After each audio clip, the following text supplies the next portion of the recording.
Hamıya salam, kanalıma xoş gəlmisiniz. Bugün biraz öz həyat təcrübəmdən danışmaq istəyirəm. Mən məktəbimizin həyətində oturmuşam. Amerikada məktəbin bitməsinə son bir 6 gün qalıb, son 6 gün və mən çox həyəcanlı, həm də çox üzgünəm ki, bir də heç vaxt bu məktəbdə oxumaq şansı əlimə düşməyəcək. Yəni bir şans idi, ona istifadə elədim və getdim. Biraz hər şeyə emosional yanaşan bir insan olaraq bu mənim biraz pesimizm verir. Amma gəlin optimistik hər şeyə tərəfə baxaq. Bugünkü mövzumuz Amerikada yaşamaq, ümumiyyətlə xaricdə yaşamaq mənə hansı həyat dərslərini öyrətdi olacaq.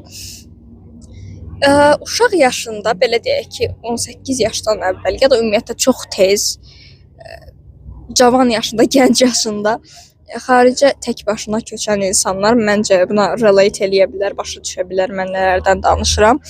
Mənim fikrimcə bu özü böyük bir riskdir. Və sözün düzünü desəm, mən Flex proqramı ilə gəlmişəm. Bu proqrama başvuranda, proqramda finalist seçiləndə, mənə ailə tapılanda ki, biz burada müəyyən ailələrdə qalmalıyıq, gəlib ailənin evində qalmalıyıq.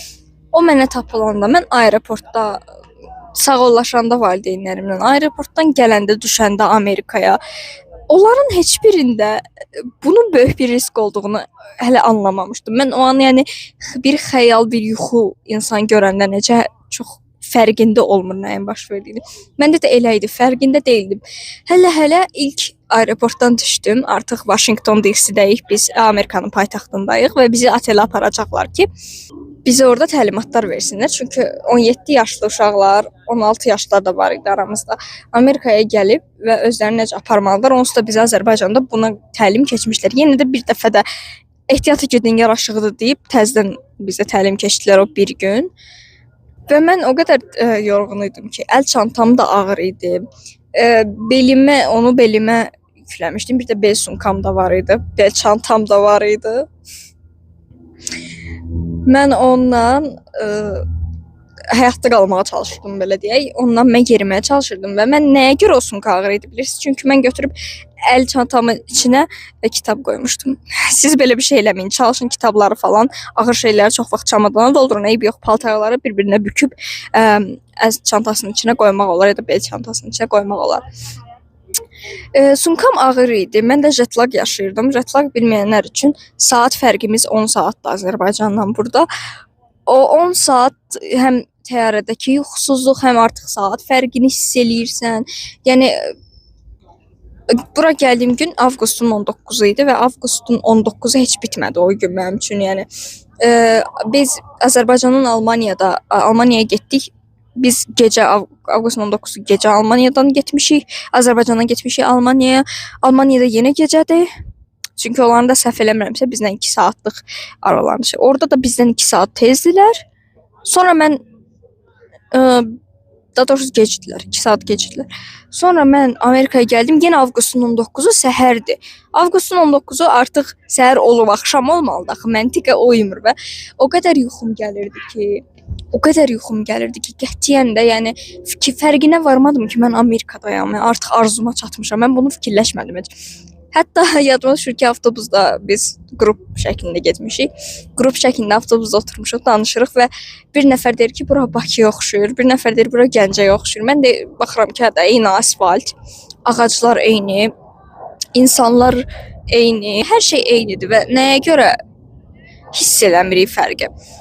Və həmin o fərqi hiss eləməmək, fərqində olmamaq, xəyallarda yaşamaq cəmi 1-2 ay çəkdi. Belə deyək də, avqustun axırı gəlmişdim, oktyabrın ortalarına qədər çəkdi və bir aydan biraz çox. Mən başa düşmədim. Sonra mənim birdən aydınlama, artıq problemlərlə üzləşməyə başladım.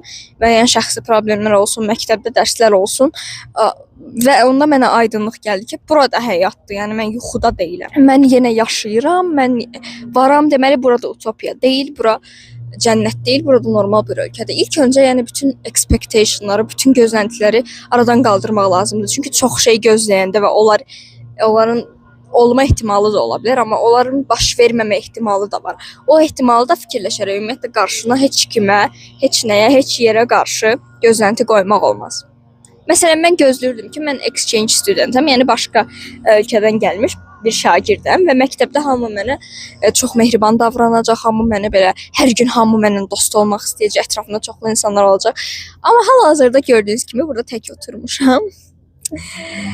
Bu əslində o demək deyil, heç bir dostum yoxdur. Var bütün dostlarım. Hətta bayaq bir qızla da danışdıq və birinci yarım il onunla eyni sinifdə oxuyurduq. Sonra sadəcə siniflər dəyişildi ikinci yarım ildə, ikinci semestrdə və biz artıq yəni belə çox da yaxın olmadı. İndi görəndə biraz danışırıq və bitdi. Belə şeylər olur, yəni kiməsə stuck qalmaq olmaz. Çünki sən onsuz da burada müvəqqətisən və sən fikirləşməməlisən ki, insanlar öz həyatlarını qoyub səninlə məşğul olmalılar. Bu biraz egoizmlə irəli gəlir. Ola bilsin ki, məndə egoizm var idi, biraz özünə razılıq var idi ki, mən başqa yerdən gəlmişəm, sizdən ağıllıyam ki, o Amerikanların dərslərində, riyaziyyatda, coğrafiyada əsasən zəifliyi var bir növ. Mən sadəcə hardan mən məsələn təzə tanış olanda kimləsə dedim ki, I am an exchange student. Mən tələbəyəm, başqa ölkədən gəlmişəm. Soruşanda hardan? Azərbaycan derdim və bilmirdilər. Hətta mən ağlıma bir şey qoymuşdum ki, ilk Azərbaycanı tanıyan insana brelok hədiyyə verirəm. Üstündə Bakı yazılan brelok. Və bir nəfər tanıdım. Mən də həmin oğlana brelok hədiyyə verdim. Dedim ki, Azərbaycandan gəlmişəm. Azərbaycan mən bilirəm dedi. Mən də çıxarıb breloku şak deyə verdim ki, mən ilk deyən insana verəcəydim brelok, al sənin olsun. Bu da məktəbin hardasa 3-cü günü idi, ola bilər. Yəni belə bir memory danışmaq istədim. Birinci Amerikanın ya xaricdə yaşamağın mənə öyrətdiyi ən böyük şey expectation. Gözləntinin olmamasıdır. Sən qarşına kimlənsə danışanda, nə ilənsə məşğul olanda, harasa gedəndə qarşıva gözlənti qoymamalısan. Əlbəttə, yəni çox maksimum dərəcədə qoymamalısan. Yoxsa yəni məsələn gözləyirsən ki, hər şey yaxşı olacaq. Axırda hər şey yaxşı olacaq. Okay. Maksimum gözlənti qoymaq ki, hamı mənlə danışsın, hamı mənlə dost olmaq istəsin, Amerika bir cənnət olsun mənə. Belə bir şey yoxdur. Zaten bu dünya cənnət olsaydı da cənnətə nə ehtiyac var idi da. Bundan əlavə mən biraz eksistensial kriz yaşamaq, bu mövzuda danışım. Eksistensial kriz, yəni varoluşsal kriz yaşamaqdır. Və bunu xaricdə yaşayanların çoxundan eşitmişəm ki, bu kriz anı, bu varoluşsal kriz sənə ya yaxınlarından birini itirəndən sonra, çox yaxınlarından birini itirəndən sonra ya da komfort zonandan çıxandan sonra baş verir. Və mənim də komfort zonam valideynlərimin yanı idi. Evim idi, ölkə idi. Şəhərin içində hər yeri tanıyırdım, hər yerə gedə bilərdim. Özüm çox vaxt gedib gəzirdim, amma Amerikada hal-hazırda yəni bu 9 aydır buradayım və 9 ay müddətində heç vaxt bir dənə küçədə gəzməyə çıxıram da, yəni başqa heç bir yerə. Ən uzağı yaxınlıqdakı parka gedirəm. Bir növ biraz nəyə bağlamaq istəyirdim bunu mən? Komfort zonundan çıxandan sonra yaşanır bu an. Mən də artıq dediyim kimi oktyabr ayının sonlarına qarşı problemlərimlə üzləşdikcə mən biraz aqressiv yanaşdım buna. Mən artıq evə getmək istəyirəm. Mənim gözlədiyim kimi deyil. Onsuz da istədiyim ştata düşməmişəm ki, mən New York, Kaliforniya, Florida kimi ştatları gözümdə böyütmüşdüm və oktyabr ayında Floridaya səyahət eləmişəm, Orlando şəhərinə. Hələ də fikrim dəyişməyib ki, Florida ən yaxşı ştatdır Amerikada. New York və Florida mənim fikrimcə. New York heç vaxt getməmişəm, amma inşallah o da qismət olar. Həm də Floridaya gedib gələndən sonra Floridadakı havanın, iqlimin, Azərbaycanın iqliminə necə bənzəməsini gördüm. Çox yaşıllıq bir yerdə, orada var idi palma ağacları, orada o ümumiyyətlə çox gözəl bir experience idi mənim üçün Florida. Mən yenə desələr ki, getmək istəyirsən, mən 100% gedərəm də hər hansı bir şəhərinə. Jacksonville, Tampa, Miami, hara olur olsun, amma Floridaya gedərəm mütləq. İnşallah bir gün yenidən səyahət eləyərəm ora. Həmçinin o Floridaya gedib qayıtmaq səyahət bir həftəlik. Sonra Colorado yenidən evimə qayıtmaq. O bilirsiniz, səyahətdən ya da hansısa bir şəhərə, hansısa rayona, hansısa ölkəyə gedəndən sonra bir insan içində bir şey olur, evə qaydanda. Yenə gəldim bura deyirsiniz. O yenə gəldim bura hissi həm də oldu məndə. Və o dönəmdən məndə artıq eksistensial kriz başladı. Mən heç nəyi bəyənməməyə başladım. Hər şeydən yenə narazı olmağa başladım. İnsanlarla yola getməməyə, tək qalmağa, təkliyə özümü çəkməyə başladım. Amma mən buradan çıxış yolunu da yenə özümdə tapdım. Yenə oxumaqda, öyrənməkdə və araşdırmaqda tapdım. Bəzi insanlar hər şeyə pozitiv şəkildə yanaşırlar. Mən biraz əksinə getmişəm. Mən qarşıma müəyyən hədəflər qoydum. Kitablar oxumaq məsələn. Rəsmə yenidən qayıtdım ki, abituriyent dövrü mənim üçün hər bir hobbimin sonu olmuşdu. Hobbilərimə yenidən başladım. Əlavə hobbilər də artıq öyrənməyə başladım. Məsələn, toxuculuqla məşğul olmağa çalışıram. Düzdür, 1-2 stitch bilirəm, hələ ki 1-2 dənə naxış eləyə bilirəm, amma məncə bu da yaxşı bir şeydir. Ən azından beynimi sakitləşdirməyin bir növüdür. Ümumiyyətlə, bəli, bu ikinci məsələ idi ki, eksistensial krisis yaşadım və bu krisisdən çıxış yolu axtardım. Çünki yenə də heç kimə danışa bilmirsən. Çünki sənin yanında yaxınların yoxdur, yenə deyirəm. Dostların hamısı uzaqdadır, saat fərqi var. Valideynlərinə danışmamalısan heç bir problemini. Çünki bütün proqramın məqsədi budur ki, özün həyata atılıb hər şeyi həll eləməyi bacarasan. Mən də valideynlərimə danışmışam bəzi problemlərimi, amma çoxusunu deməmişəm. Ümumiyyətlə heç kimə də çalışmışam ki, danışmayım və özüm həll eləyim. Ki bu əslində məndə əvvəldən belə olub. Çox şey özüm həll eləməyi xoşlayıram. Amma bəzən insana lazımdır ki, kiməsə getsin danışsın. Yəni bu eksistensial krisisdən çıxışım da özüm vasitəsilə oldu və artıq son aylardır buradayam. Son bir aydan daha az qalıb Amerikadan getməyimə və düşünürəm ki, o krisisi tamam başa vurmuşam. Hətta mən də aprel ayında da, keçən ay belə o krizisin əlamətlərini görə bilirdim. Demək istədiyim odur ki, xaricə köçmək sənə komfort zonundan çıxış yoludur. Sən komfort zonanı tərk eləyirsən. Yəni ki, rahat zonan var, rahat yerin var, oranı tərk eləyirsən və atılırsan bir şeyə, onun üzərində də əlləşməlisən və tənbəl insanlar qayıdırlar geriyə.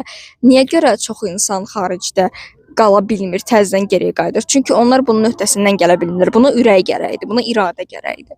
Əlbəttə ki, mən heç kimi burada təhqir eləmirəm, amma sadəcə bəzi insanların iradəsi digərlərindən zəif olur. İradə tərbiyə eləmək də olar. Yəni özün özündə də bunu inkişaf elətdirə bilərsən. Ki məncə bu məndə dünyaya gəldiyim andan bəri yoxdur. Əlbəttə ki, mən də bunu özümdə inkişaf elətdirmişəm. Həm də bir növ keçmiş əziyyətlərimə yazığım gəlirdi. Hər problemim olduqda, hər evə qayıtmaq istəyirəm deyəndə arxaya dönüb öz çəkdiyim əziyyətlərə baxırdım ki, mən o vaxt bu qədər oxumuşam ki, təzədən arxaya qayıdım və heç bir şey olmasın, boş-boşuna vaxt itkisi olsun. Yox. Ona görə də həyata tutunmağa çalışın. Üçüncü və bəlkə də sonuncu danışmaq istədiyim şey odur ki, çünki vaxtım azdır. Sən xaricdə yaşadıqda dünya görüşün artır, sən müxtəlif insanlarla tanış olursan. Hələ ki, Amerika immiqrantlar ölkəsidir. Burada hər ölkədən gəlmiş insan tapa bilərsən.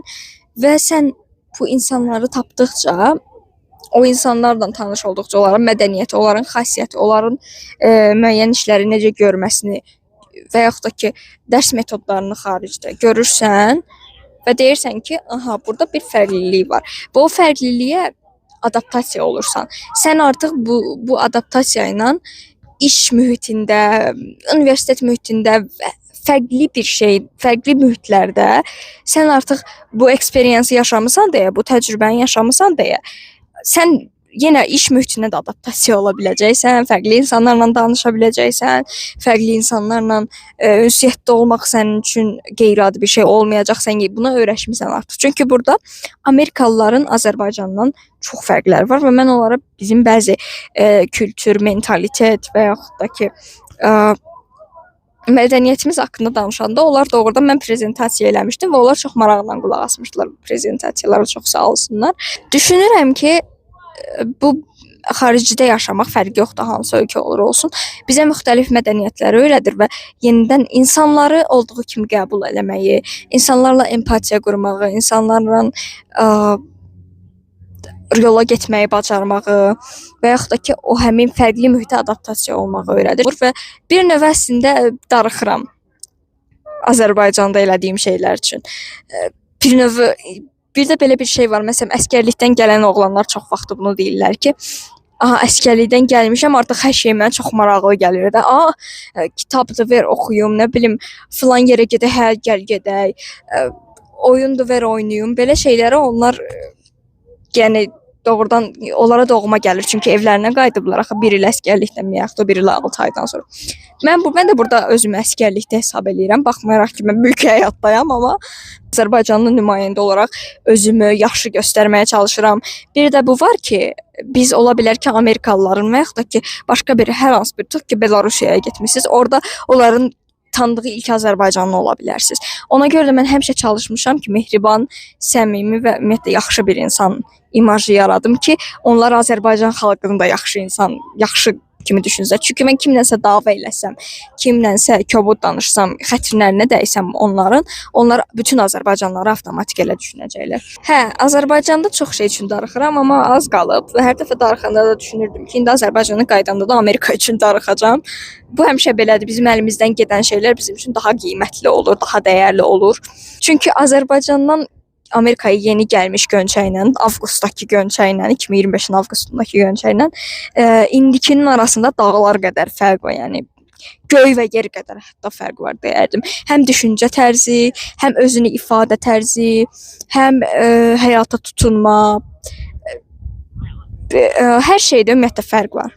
Ancaq Amerikaya gəlmək mənə Azərbaycanda öyrənə bilməyəcəyim qalsaydım və valideynlərimin yanında məni qoruyan, məni komfort zonamda qalsaydım, belə deyək, mənim öyrənə bilməyəcəyim çox şey mənə öyrətdi və mən indi hal-hazırda özümü yaşlılarımdan bir 5 yaş böyük hiss eləyirəm və bu əslində sübut olunmuş bir şeydir ki, xaricdə tək başına yaşayanlar daha pratik olurlar, daha bilirsiniz, məsələn, həll yolunu özümüz axtarırıq deyə artıq düşünməyə məcbur oluruq. Hər şeydə də özümüz düşünürük. Heç kəsə rely on olmuruq. Yəni heç kimin çiyninə başımızı qoyub demirik ki, ayda bunu düzəlt də.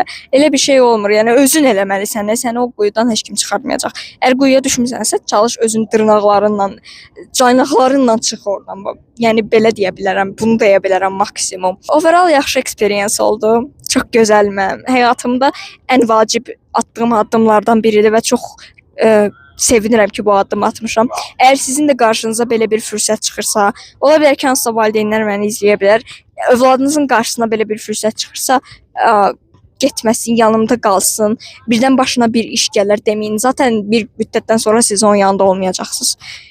Valideyn də gəldi, keçərdi də. Yəni o böyüyəcək, öz işinə gedəcək, siz qocalacaqsınız. Yəni siz onun yanında olmayacaqsınız və siz onun yanında olmadığınız zaman o gərək özü bir addım ata bilsin. Halbuki həmişə valideynləri onun üçün nəsə eləmiş uşaqlar böyüyəndə heç vaxt böyük addım ata bilmir. Məsələn, o deyirlər ki, böyük varlıların övladları, papa uşaqları, onlar məsələn nəyə görə özlərini çullarını sudan çıxarda bilmirlər. Çünki onlara həmişə ataları, anaları eləyib. Lakin uşaqlara da bir şans vermək lazımdır ki, özləri kəşf eləsinlər.